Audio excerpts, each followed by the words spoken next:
Welcome all. I'm very delighted to say hello to each one of you for joining us today for our webinar, Navigating the Maze of Data Privacy Laws, GDPR ISO 27001 versus the DPDP Act and the implications for pharma and healthcare, organized by Orca Health and Alpha MD. It's our second webinar from the series that focuses on DPDP Act 2023. Myself, Mrinali Darekar, Quality Assurance Lead at Alpha MD, and your today's moderator. With over 6 years of experience in the field of quality assurance and regulatory compliance, I have worked in various industries, including healthcare, pharmaceutical, food, and technology. My expertise lies in quality management system, GLP, GCP, GMP, ISO, and Data Protection Act compliances. I feel very lucky today as I'll be moderating today's thought-provoking session. In the next 60 minutes, we will be taking a deep dive into why each data protection framework is important, specifically focusing on parallels and distinctions between GDPR, ISO 27001, and the DPDP Act, and its relevance to pharma and healthcare space. But before we begin with today's session, I want to draw your attention towards the urgency of today's discussion.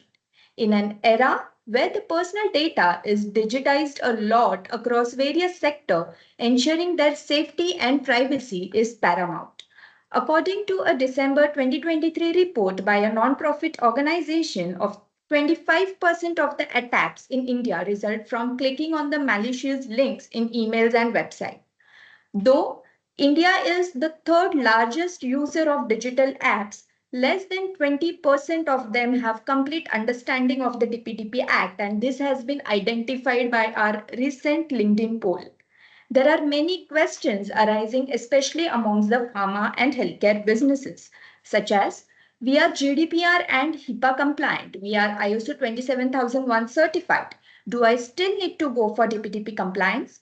My company is already ISO 27001 certified. What added advantage will DPDP bring to us? We have consumers across the globe, each of whom have their own data privacy laws.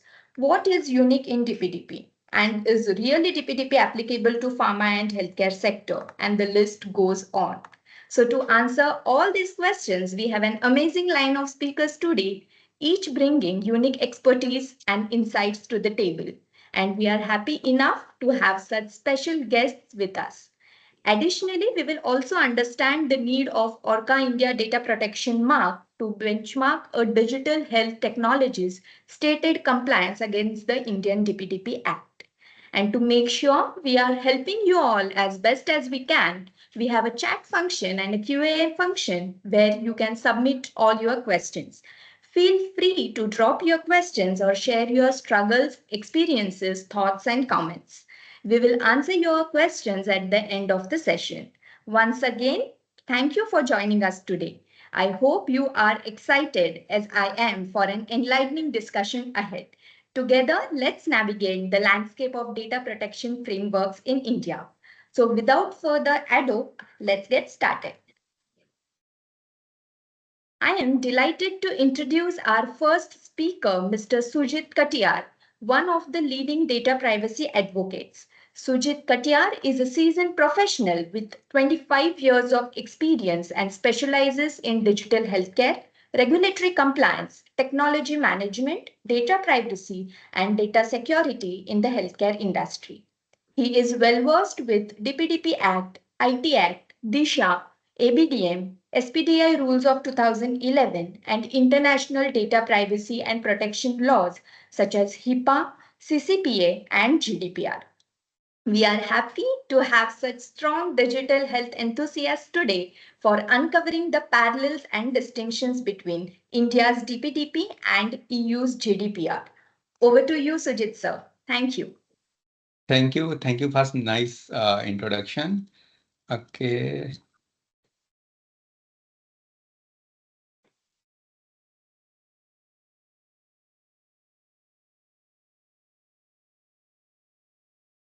Your screen is visible, sir.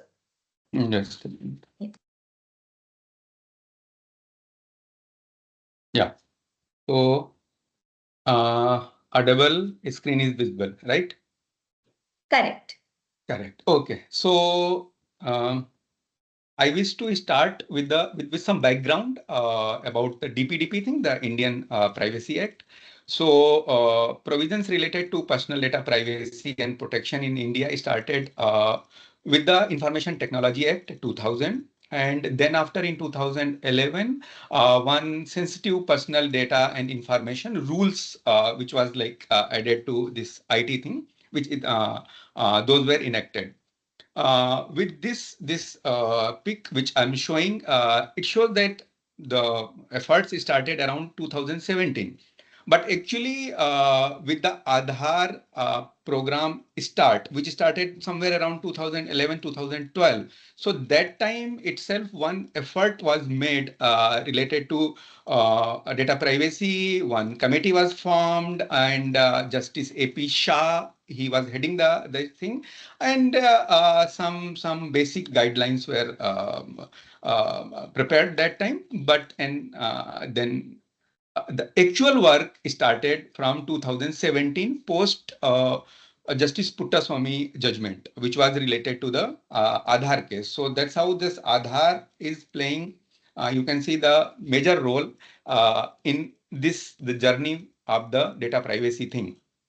Then with the this case Puttaswamy case judgment, Supreme Court of India, they declared the right to privacy as a fundamental right under Article 21 of Constitution of India. Then Justice Sri Krishna Committee was formed, and many iterations for it started from 2017, and in 2013 many iterations were done. It started with the very simple document, and then after bit complicated, and then the personal, non-personal, many things happened, and finally last year we had a full-fledged this thing data privacy law with us, and which is like enacted completely. Now we are waiting for the some guidelines, some rules to be enacted, to be passed by the government of India. There are many queries still left. Okay, and so I think within whatever as per the minister's statements, we can assume that in next 15 days or so, we are going to have some draft, then the consultation process, and in next 3-4 months, we can expect that it should be enacted. So by the end of the year, we can expect it. But ideally, to the industry, my request is don't wait for everything. You just start and take help of some DPDP Act compliance framework, like by the ORCHA India. Okay, so they are having some OI DPM, this ORCHA India data protection mark. So you should take help, whether from them or from anybody, and you start the things, because I'm sure you are not going to get 2 years like in case of GDPR. So next comes this GDPR versus DPDP thing.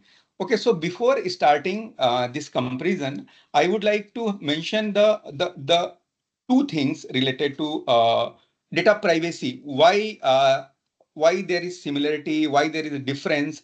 Okay, so I would like to touch upon. Sorry. I would like to touch upon the this one UDHR, the Universal Declaration of Human Rights, and 7 principles of data privacy or data processing. Both play the very significant role in shaping the data privacy law globally. Okay, so not only this Article 12, which is the right to privacy under UDHR, there are other articles also, like Article 19, Article 10, which play a major role in the data privacy across globe. And then comes the 7 principles, which are the part of the GDPR also, and which are part of the DPDP, or any data privacy law across globe. Okay, so these 7 principles of data processing are fundamental guidelines that ensure the ethical and effective handling of the personal data.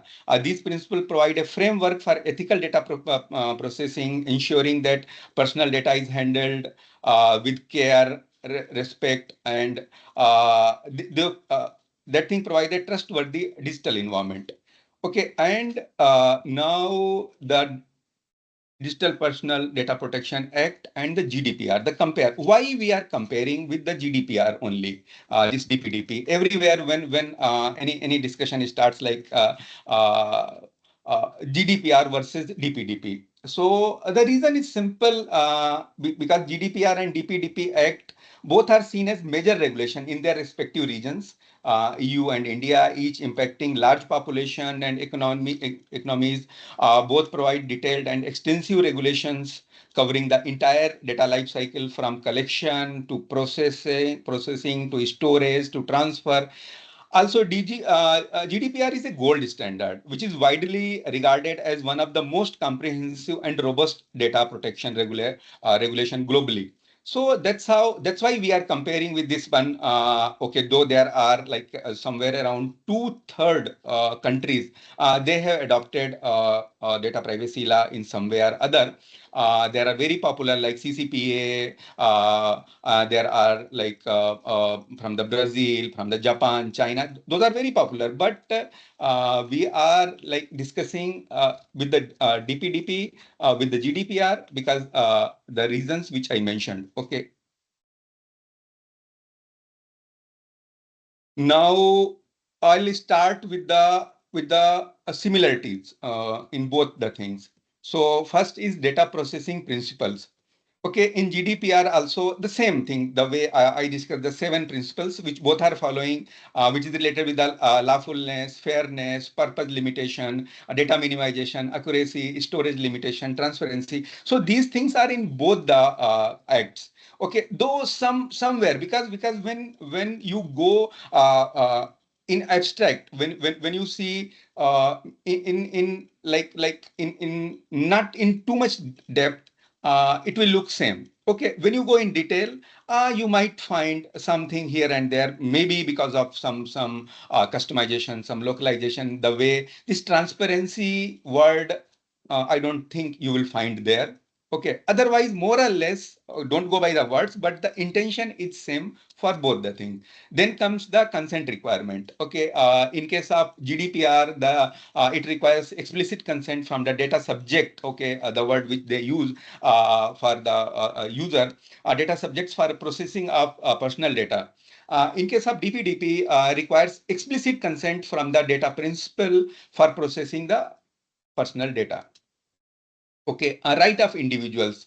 GDPR provides right to access, rectification, erasure, restriction, and data portability. Okay, then comes the DPDP part. Provides the right to access, correction, erasure, grievance, redressal, and all.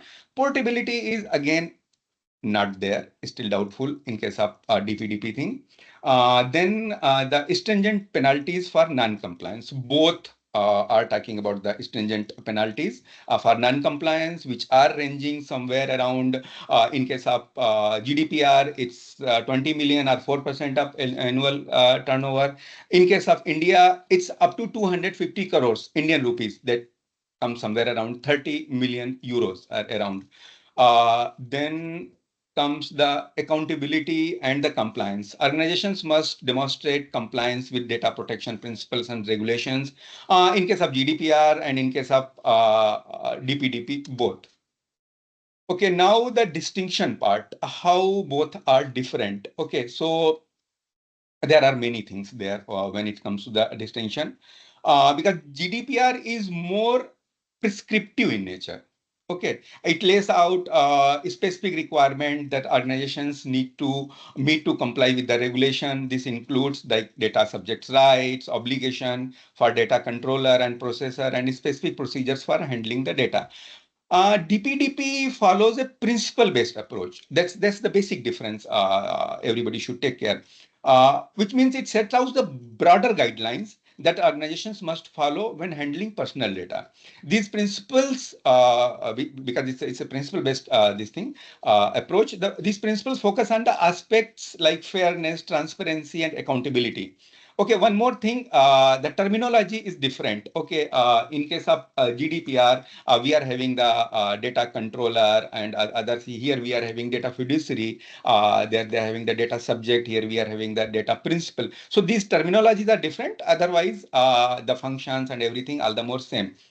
GDPR imposes strict compliance rules and procedures, which clearly define the obligations and the penalties, leaving less room for interpretation. It's a very clearly defined. And in case of DPDP allows organizations more flexibility to implement data protection measures that suit their specific context and operations.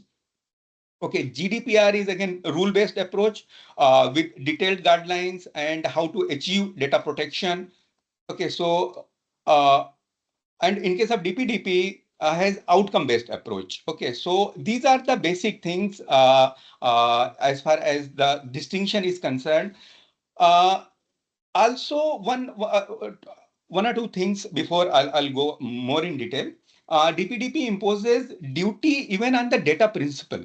Okay, in case of impersonation, in case of a wrong complaint. So, because in law, this right, where there is a right, there is a duty. Okay, so but it is a rare as far as putting some duty on the data principal is concerned. So it is there.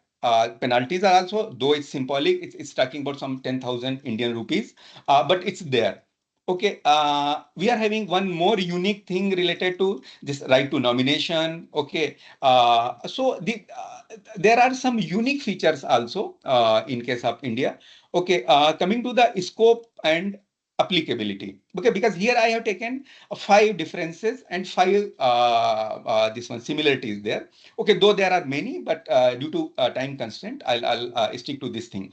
Okay, so scope and applicability. I don't think it requires this explanation because this is for the EU. Okay, DPDP is for India. And then comes the cross-border data transfer, data localization, or whatever you call it. This is a very serious thing because it requires a lot of investment also. If there are certain restrictions, like you have to keep the data here in India, or you need to set the servers and everything. So here, in case of GDPR, it allows transfer to countries with the adequate protection standards or via mechanism like SCC, this standard contractual clauses. In case of India, this DPDP, data can be transferred to any country. Mind it, data can be transferred to any countries is except as specified by the central government using the blacklisting method. Okay, so they tried the whitelisting also. Whitelisting means you can transfer to these countries. Okay, only here you can transfer to all the countries except as prescribed by the government of India. So they'll be publishing some list of the countries. Okay, these can be the enemy countries or whatever, and you cannot transfer to those countries. Okay, and then comes the data breach notification. Okay, data breach notification in case of GDPR, it's 72 hours. In case of DPDP, need to notify Data Protection Board and even to the affected data principals also. ASAP. Still, we are waiting for the time frame. Very important thing, children's data processing. In case of GDPR, it requires specific protection for the data for the children in the age group of 16 or less up to 13 in some numbers, and mandates the parental consent for processing. In case of DPDP, here DPDP, I'll say it's very thoughtful as far as the this children data processing is concerned. It provides the specific safeguards for personal data of children under 18, including obtaining verifiable patient consent for data processing. Also, Act prohibits data fiduciaries from taking any data, tracking the behavior, monitoring of the children, a targeted advertisement. This all is strictly no there. Okay. Now the grievance redressal mechanism. Okay, in case of GDPR, individuals can lodge complaint directly to DPA, this Data Protection Authority. DPA must inform the complainant on the progress and outcome. In case of DPDP, the complaints are first handled by the data fiduciaries designated grievance officer. Okay, so it's internally it will be managed. Unresolved complaints can be scaled to the Data Protection Board of India. Okay, and then after with the acknowledgement of 30 days, if it's resolved, okay, then if not, then it can be scaled to Data Protection Board. Things are not very clear because even what all the rights authorities of DPB will be there, still there is a confusion, but more or less in this fashion things will work. Now the implementation challenges in healthcare, there are many. Okay, so this is the topic here Sujit sir, related to. sorry to bother you. Sorry to bother you, but we are running Oh, sorry, overdue. sorry. So can you please I'll move quickly? Yeah. Okay, Thank sure, you. sure, sure. Okay, sure. Thank you. Thank you. So, data sensitivity, of course, here in both the cases, there are many challenges because this data subject, they are having the right, and you need to respect those rights, and then the consequences, data breaches, everywhere, things are complicated, and then the consent management. Of course, here in both the cases, even in DPDP, the consent management is like, though it's very simple as compared to the previous versions, but still it's complicated. Then the technical and organizational measures are there. Cross-border data transfer, as I discussed, okay, things are still not very much clear, but otherwise also in case of the GDPR, need to take care a lot of things. And data portability, okay, again, many challenges are there related to data portability aspect. Okay, and now I think, yeah, I'll quickly discuss about the privacy by design and then complete this thing. Okay, privacy by design, these 7 principles, okay, and everybody need to follow this because even in case of both GDPR and DP Act, it's been followed. It provides a lot of this help and this thing, and regulatory readiness and proactive compliance. Many things are there. Okay. Under GDPR, it's mentioned in under Article 25 in DPDP, not directly, but under Section 8, it talks about the responsibilities of a data fiduciary. What are this common thing in both the things? It's a proactive approach, okay, in both, okay, the technical and organization measures are there. Okay, and in certain the legal framework, implementation and regulatory compliance, there are certain differences there. That's it from my side. Okay, I'm open for questions, maybe now or afterwards. Yeah, so we can take the questions at the end of all the sessions. Okay. First of all, thank you so much for taking us through the exact differences between the GDPR and DPDPA. As you have rightly mentioned, the 7 data processing principles does not explicitly mentioned in the DPDP Act, but they are the foundation of the Act, unlike GDPR. Despite multiple points of interactions, the DPDP has its own Indian masala, I must say. So thanks once again for sharing the insights. Now let's move on to the next part. I am happy to introduce our second speaker, Mr. Sanjay Gore. With a keen eye for detail and wealth of over 20 years of experience, Sanjay Gore is a trusted expert known for his comprehensive approach to information security management, PIMS assessments, and risk management. He is a certified lead auditor, lead implementer, and internal auditor of ISO 27001 and has received numerous other certifications showcasing his commitment to excellence in this field. Today, he will be talking about how ISO 27001, 27701, HIPAA, and DPDPA connect to each other on the data security and privacy journey, and why each of the law or the certification is significant for pharma and healthcare. The platform is all yours, Sanjay sir. Thank you. Yeah, thank you very much for giving me this opportunity. Basically, what is ISO 27001? ISO 27001 is a information security management standard, ISO standard, everybody knows that. And in many organizations, especially if you are working in GRC, governance, risk management and compliance, you must be knowing what is ISOs. It is international standard. It is a framework. There are certain regulations. We call it as a requirements.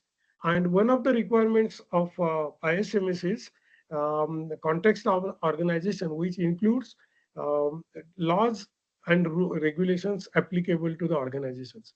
The system is your organization is certified against the requirements, compliance to the, we call it as a conformance to the requirements of standard, which includes compliance to the law. So since DPDP Act has come, um, on a very high level, we can say if I'm certified, my organization is certified with ISMS, it takes care of compliance of DPDP. What is ISMS is a standard, international standard, which takes care of, as I said, it is included. When I say it is complied with, means it includes the your law of land and compliance to the law. So that we take care of. Another thing, important thing is commonalities is it is a protection against personal data because 27001 new standard has when it came in 2022, they have added two important words. One is cyber security and another is privacy. So they are also taking care of privacy a bit. Okay, they are taking care of GDPR also. So commonalities is digital protection. Another is risk management. For DPDP also, you have to have privacy risk assessment, and in ISO also we have to have risk assessment. Can you go to next slide, please? What we'll be doing is, yeah, you do that all. Okay, all six. So what we do is, this is a Act compliance project. So when the Act is there and when I start doing this compliance project, it should be always management. Success goes with if you do it is a project management kind of thing. What is project management? Decide a particular person, give him responsibilities and authorities, and accordingly we'll follow that. It is a teamwork, and accordingly we have to do this compliance project. One is project initiation, another is processing. Processing means I have to identify what are my processors who are dealing with privacy, either as in a capacity of a processor or in a capacity of a controller. And then accordingly, I have to go. Most important thing is I have to set up machinery for taking consent. We call it as a consent management. So next one.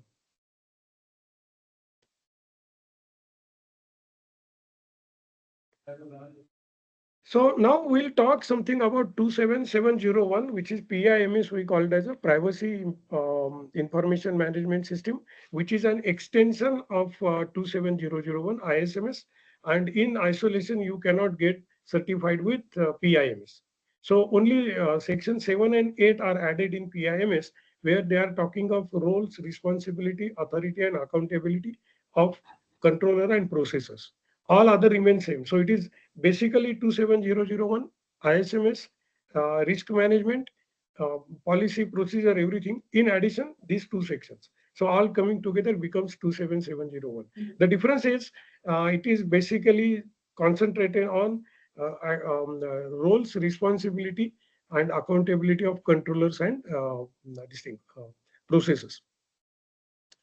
Another thing is other things like certification cycle, validity for 3 years, recertification, and surveillance, audit, certifying body, etc. remain same. Then we'll consider the difference between HIPAA, HIPAA and DPDP. HIPAA is a US law, DPDP is Indian law. That is main difference. Another the difference is HIPAA is considering only health data, so privacy aspect of health data, whereas DPDP overall privacy data. There is a concept called as sensitive privacy data, SPII we call it as. Actually it is a sensitive, more sensitive. The limit of HIPAA is US, whereas limit of this DPDP Act is India. There are certain definition of fines given in DPDP Act as well as in HIPAA. Another thing is regarding various subject rights. So they are common, main are common. Only thing is right to withdraw consent is there in DPDP Act, where it is not, because they are not directly connected with the clients. Like for example, what is this HIPAA? What it does is, there are many insurance companies. I am insured with some company. I have a health insurance record over a period of 10 years. It is a sensitive information by my BP record, my etc., all my pharmaceutical records. And that is being transferred to another insurance company if I change the insurance. And hospitals are involved, pharmaceutical companies are involved. And therefore, it is more important for the all dealing companies. So actually subject is not directly connected. You may not be aware of, because there are certain brokers, there are service providers like claim settlement agencies, like that. So they may be having as a processor control over that. So next is ARCHA medical data protection mark, OIDPM it is called as, and it is again a process, various process, and how it is going to be considered. So that we've seen. Most important item in this is a overall and overall situation, and looking from the top. So you have to consider everything. If GDPR is applicable to you, DPDP is applicable to you, and all this connected, then if it is overall, then it is more actually you can it is more efficient using less cost and other things.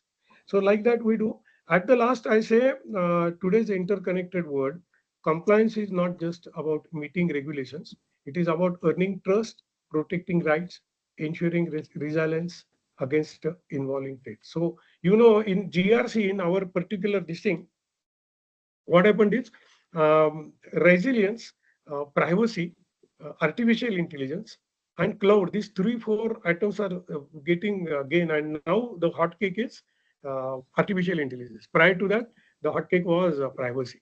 So it is a deadly combination if they are the more risk is deadly combination if organizations are using artificial intelligence who are dealing with privacy. So with this, just let me rest and put my presentation. Thank you for listening to me. Thank you very much. Thank you so much, Sanjay sir, and extremely apologies to all the attendees for the technical glitch that has caused. But we assure that we will send the presentation slides, which will help you all to understand the topic in depth. Once again, thanks, Sanjay sir. The slides were really very informative and technical, clearly showcasing the similarities and differences between the ISO 27001, HIPAA, and DPDP Act. It's really interesting to know the application of ISO 27701 as well, which is a privacy extension to ISO 27001. So thanks once again for such simplified experience. A quick reminder to all the attendees to post your questions, comments, and experiences in the Q&A and chat box. We are ready to engage in the discussion surely at the end of all the sessions. I'm now going to move to our third speaker. I'm glad to introduce Mr. Shriji Gopinathan, a visionary leader with a wealth of experience in CDIO, E2EIT, and digital portfolio. As the founder CEO of SKJ Advisory, Shriji leverages his 30+ years of experience in healthcare industry. As the founder, he has a global experience in data analytics, infrastructure and operations, information security, healthcare informatics, and CSV, gained from reputable organizations such as Lupin, Reckitt, Philips, P&G, ISRO, and ABB in India, UK, and the Netherlands. His amazing career has earned him international and domestic recognition, including Top Global CIO 100 by Hot Topics and India CIO 100 by IDG in multiple years. Additionally, he has been honored as a digital and RPA icon and received the Global CIO Impact Award. We are so glad to have him on the panel today. Shriji will make us understand the relevance of DPDP Act in pharma and healthcare space. So, Shriji sir, over to you. Thank you. Thank you, Mrinali. Hope you can hear me and you can see the calendar, see the screen. Yeah, sure. It's visible. All right, thank you. So as Mrinali was saying, I think both the speakers before Sanjay and the other speaker also has explained everything in detail of what the act is, what the similarities are, what the differences are. So I will try and keep it as relevant to the pharma and healthcare ecosystem as possible, and look at a couple of scenarios. So that's what I would like to cover. Very, very briefly, I will touch upon the act and key terminologies in the beginning, and then look at 3 scenarios in pharma healthcare and try to explain how the act is going to play out, and then some of the action needed based on what is playing out. So yeah, I mean, we all heard this is an act. The DPDP Act is an act to monitor and control the processing of digital personal data. So this is personally identifiable data and as well as personal health data in a manner that recognizes the right of individuals to protect their personal data. This is the fundamental basis of this act. There is so much of social media, digital transformation, and now lately Gen AI, including a lot of other technologies like deepfake that has come into our midst. It has become very, very important to understand what data are we sharing where, and how are we going to control the data storage as well as processing of that on a going basis. So we as citizens, as individuals, how do we protect the rights? This is what the right is about, the act is about. And also the other side of that is there is a need to process such personal data for lawful purposes and matters connected or incidental to it, which means we all know there are bad actors in the world, both in the cyber world as well as in the real world, and hence there is a need to have some control over what is going on in both the spaces, and hence there will be a need for the government authorities and legal mechanisms to process the personal data for lawful purposes. So that is also covered in the DPDP Act. So basically, it's the balancing of the right of individuals as well as protecting the state and other interests related to the state. Yeah, so those are the principles which we already heard from the other speakers as well: the lawfulness, fairness, and transparency. Very important is the purpose, limitation, and data minimization. So how do we make sure that the data that is collected is what is actually essential? That's what the meaning is. And of course, once it is collected, how the data integrity is maintained and the confidentiality is taken care of. If my health data is with a pharma company or a healthcare company, then it better be confidential unless and until I give consent. Yeah, that's the principle. So they have to take the accountability. The organizations which are holding and processing has to take the accountability and responsibility of that. And at the end of the day, it's all about the individual rights. That's what the DPDP Act is all about. Quickly, some terminologies. We heard a little bit about this data principle. And again, I'm using the terminologies from DPDP and not from GDPR or any other acts. So this is our data. You and I, as individuals, whose data is going to be shared and processed. That's what the data principle is. So you and I are the data principle. So we have the right to obtain from the data fiduciary, which is in GDPR terms controller. If we have given the data to them with our consent, then at any point of time, we have the data, right to obtain the data from them in terms of what is, where is it stored, what is it being used for, which other processors have you delegated the powers to hold and process my data. And if we have done that delegation, then what exactly have you given to them? All those details, as an individual, we have the right, as a data principle, we have the right to obtain from the data fiduciary. Okay. I don't know why is it moving. Okay, now moving on to data fiduciary. So this is the organization or the person or the setup which collects the data from the data principle and determines the purpose and means of processing of the personal data. So they can process the personal data only in accordance with the DPDP Act and for a lawful purpose.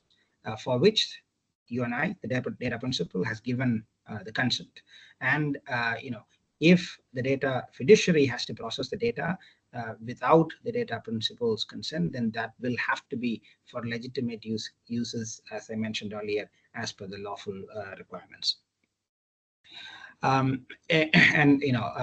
Every request made to a data principal by the data fiduciary for consent should be accompanied by a clear notification, informing the personal data and the purpose for which the data is being collected and processed, and the manner in which the data principal may exercise her rights, and the manner in which the data principal may make a complaint to the board. So each request by the data fiduciary to the principal should take care of these factors. Data processor, as I said, is an entity which processes a person or an organization who can process the personal data on behalf of a data fiduciary. Data protection officer is another key terminology, represents a significant data fiduciary under the provisions of the Act. So this individual, this role, this post is actually representing the data fiduciary, and has to be based in India, has to be an individual responsible to the board of directors or any other similar governing body if it is not a private listed company, a public listed company. This person has the ultimate responsibility when it comes to the board of directors or the governing body of the organization, and has to be the point of contact for the grievance redressal mechanism that we heard about from the other speakers. Now, let me just get into a few scenarios in pharma and healthcare just to help elaborate or illustrate. A simple example that we are all used to, telemedicine or digital health. Service provider, which is providing the telemedicine service or the digital healthcare, could ask for consent from the patient on various things, like the personal data needed to decide on what type of medicine or healthcare needs to be provided. They can also ask for access to the phone contacts through the app. Also the email contacts that you have on your phone or on your drive, on your email account. Actually, as per DPDP Act, the service provider needs only the data that is needed to decide what type of medicine or care needs to be provided. That's only data that they need to collect to give the service, and hence access to the second and the third pieces of data is not needed, and hence is invalid. So as a data principal, you and I can file a complaint to the board if the fiduciary is not abiding by the above principle. Even if you have given a consent by mistake, you have the right to take it back. Okay, this is a simple example that you and I probably face on a daily basis if you're taking telemedicine or digital healthcare, or even in a hospital when we are going and getting a care. Let's take another simple example. Let's say pharmacy. Here the data principal, the patient, providing the data voluntarily enables the pharmacy to provide the medicines on a timely basis, so they can use the data and process the data because the data has been provided voluntarily by the principal. But once that time period of where the medicine is needed or the care is needed is over, then the principal can actually withdraw the consent, and then the fiduciary has to erase the data in their system or in the processor system. So this is very, very important to be taken care of. So the DPDP Act essentially gives data principals the right to correct and erase. This calls for proper consent management systems and data processes. Yeah, so this is from an organization point of view. It is very, very important to have proper consent management systems and data processes. Okay, just give me 1 second, please. All right. Now moving on to another example, which is more relevant from a pharma company point of view, that there are clinical trials conducted by pharma companies, for R&D purposes and for validation of the medicine created, the molecule created. There are a lot of clinical trials that they need to do before they can apply for FDA approvals. So a lot of data gets collected from the patients, like the direct data, as you can see there on the screen. And there is abstracted data, interpretations made, assessments made by the doctors involved, insurance-related data. All data is collected during the clinical trials. So the data fiduciary and the processor must ensure that there are tools and processes to take care of the data as per the DPDP Act. A few examples that it is not exhaustive, it is few examples that I'm giving. The data encryption has to be done for all data at rest and at motion. It has to be protected at any cost. And when you store the data of individuals, it has to be taken care of. The data is anonymized and pseudonymized, so that nobody looking at the data or reading the data is able to correlate an individual's data and then share it from their personal point of view. That should not happen. Now, cybersecurity is extremely important. So at endpoints, network, perimeter, to avoid or lateral movements, threat hunting to be done, etc., etc. Very, very important to be taken care of by your organization. And again, once the data is stored, it also has to be made sure that the data leakage is prevented. So there are mechanisms to make sure the data leakage prevention is done. And even if some data breach happens, then that needs to be taken care of as well. And access controls and segregation of duty. So there is a huge accountability and responsibility that we talked about earlier to make sure of all of these requirements are taken care of. Extremely important to do this. Okay. I'm going to skip this slide because all these principles and the comparison between the three different acts has been covered already by the other speakers.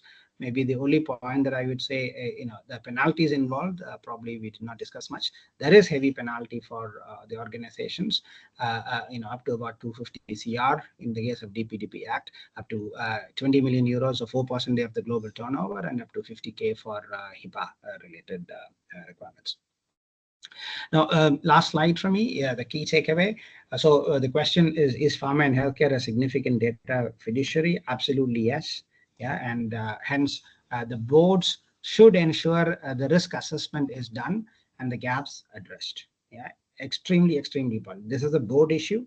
The risk management committee of the board should address this, that it has to be done on a regular basis, on a quarterly basis at least, so that the gaps are understood and it is addressed.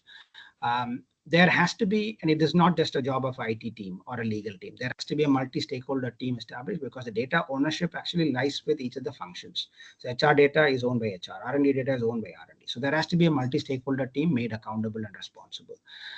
Data must be discovered. This is very, very difficult sometimes in many organizations. It lies in a lot of silos, different systems, etc. So it's very important to go and discover where the data is, and then tag the data appropriately, classify the data appropriately as confidential or not, and then make sure it is secured as well. We also need to make sure that these organizations also has to make sure that the data retention period is clearly defined as per the Act requirements and the other authority requirements as well. And whoever is a data processor, that inventory has to be maintained as well.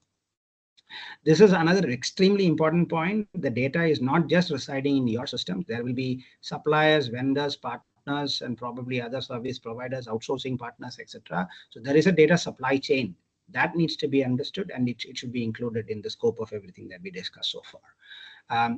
Consent management, extremely important, and right to erase and forget. These two things have to be clearly implemented by the organization, by the data fiduciary and data processor organization. Data privacy officer and structure and process for the end-to-end management, extremely important. So these are the things I would say in terms of the action that is needed from the organizations or the data fiduciary and data processor organization. These are the things that to be taken care of as an absolute minimum must. Thank you very much. Great slides, I must say. Thank you for emphasizing the relevance of DPDP on the pharma and healthcare space. So answer to the question, is pharma a significant data fiduciary? So it's an absolute yes, due to the nature of the data that is being processed in the sector. So every person that is involved in the value chain, from the largest corporations to the smallest clinics, are going to be impacted by the DPDP Act. So each healthcare organization must be proactive in complying with DPDP. So thank you once again, Shriji sir. Now moving to our final speaker, our very own Liz Asschel-Payne, founding CEO of Orca. Liz is an accomplished healthcare leader who has led healthcare transformation initiatives in the NHS, Europe, and North America. She has successfully used digital technology to improve patient health outcomes and drive economic opportunities. Orca's remarkable achievement, ranking 7th in the Health Tech 50 ranking for 2024, is their evidence of the commitment to keep inventing and providing solutions that truly make a real difference. OIDPM, a brainchild of ORCA and Alpha MD partnership, is a prestigious certification that signifies compliance with India's stringent data protection laws and regulation. To add more about OIDPM, I request Liz to take over. Thank you so much. It's a pleasure to be here. I'm acutely aware of time, and I do have quite a few slides, but what I'm going to do is just jump to the crux of really what I want to say. So ORCA actually stands for the Organisation for the Review of Care and Health Apps, and we've been working for over 9 years now in 13 different countries, assessing products' compliance to regulations and standards like the DPDP. And of course, in Europe, the GDPR, and of course, in North America, HIPAA. And what we've seen over recent years is the creation of lots of digital health assessment frameworks. So you may have heard of the NHS DTAC, the German DIGA, etc. All of these digital health assessment frameworks are basically trying to support different countries with confidence that they can use and uptake a digital health technology for their patients and populations. There is a huge swathe of global compliance, and I've not really got time to talk you through this. But what ORCA do is we're assessing products compliance on a global basis by first of all understanding whether products meet globally recognised requirements. The one thing that we've been talking about today is, of course, the DPDP, which is highly relevant to a global landscape, because globally, as we've heard from the other standards that have been discussed, like GDPR, data privacy is absolutely critical. Now, ORCA have already undertaken 27,000 assessments looking at all these three areas, but of course we're talking about data and privacy. And what we did was, working with our partners, was create the ORCA Indian Data Protection Mark. And the OIDPM is basically where we work with our partners, Alpha MD, to take products through a review process to check for compliance, to support that product owner in knowing whether they've got any gaps so that they can iterate it, but also undertake a continuous check for compliance. And what that means for healthcare systems and for government is that they're now able to feel confident that once a product has gone through a process of being checked, being assessed, and receiving this certification, that they have met the DPDP. This is what the data protection mark looks like. So you can see the OIDPM mark there. When we work with a product to check whether they are compliant with the DPDP, we're first of all working out what that product's trying to do, and then really focusing in on understanding whether that product is compliant with the Digital Personal Data Protection Act. What that product owner then gets is a certificate to show that they absolutely are compliant with that requirement. And of course, that certification can be used to really push out your best practice to the world and to your potential customer base. And if you only just look on social media, we're already doing that in 13 other countries, and we're really delighted to be able to support the certification in this case. Our mission, our collective mission, is to get the wider adoption and use of high quality and to break down any concerns about trust. And of course, there's huge benefits both to the patients, to the supplier themselves, and to the healthcare system. Now, of course, there is a cost to going through this process, but anybody who's on this call, you're able to scan that QR code now and receive a 10% discount for going through this process to achieve certification. Of course, once it's launched formally, there's going to be a massive rush. So our advice is get involved now and start the process soon, because this is coming and it's going to be something that you're going to have to deal with.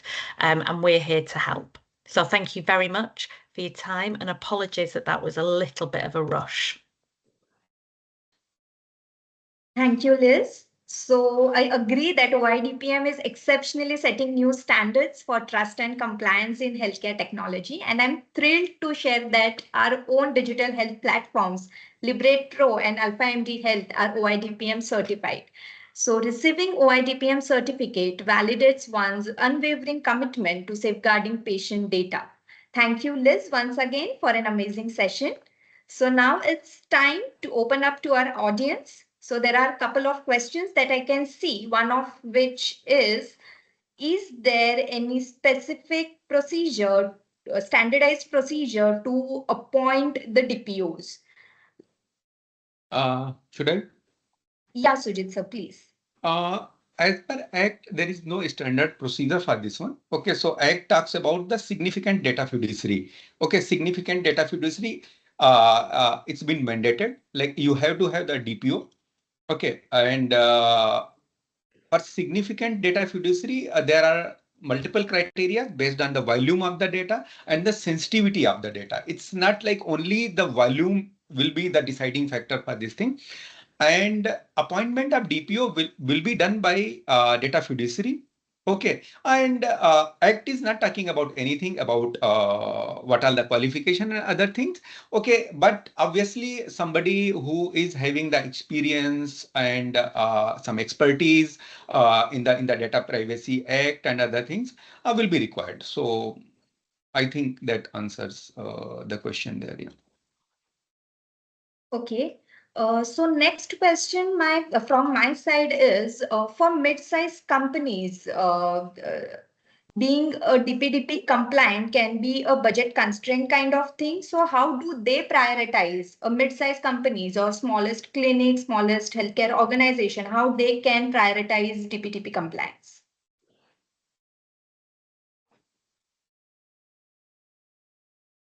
Yeah, I mean, maybe I can take that question. Yeah, Sridhar sir.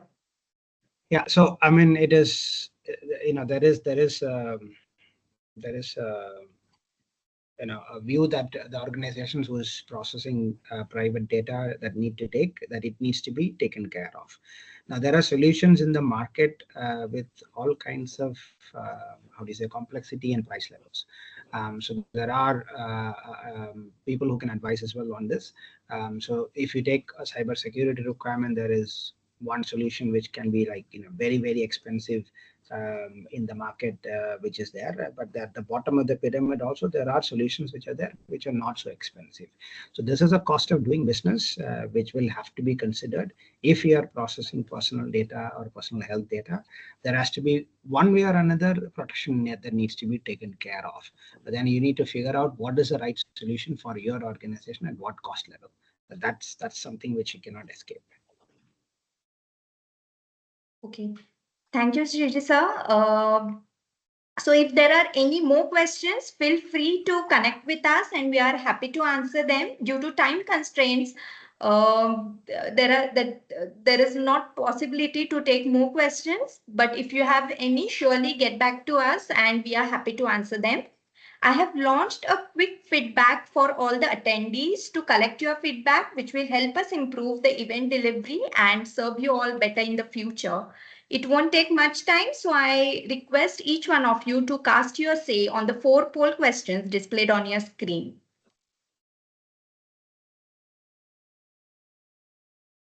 So moving ahead, now it's time to wrap up. But before that, I would again like to thank each speaker on the panel for joining us. Your insights were truly valuable.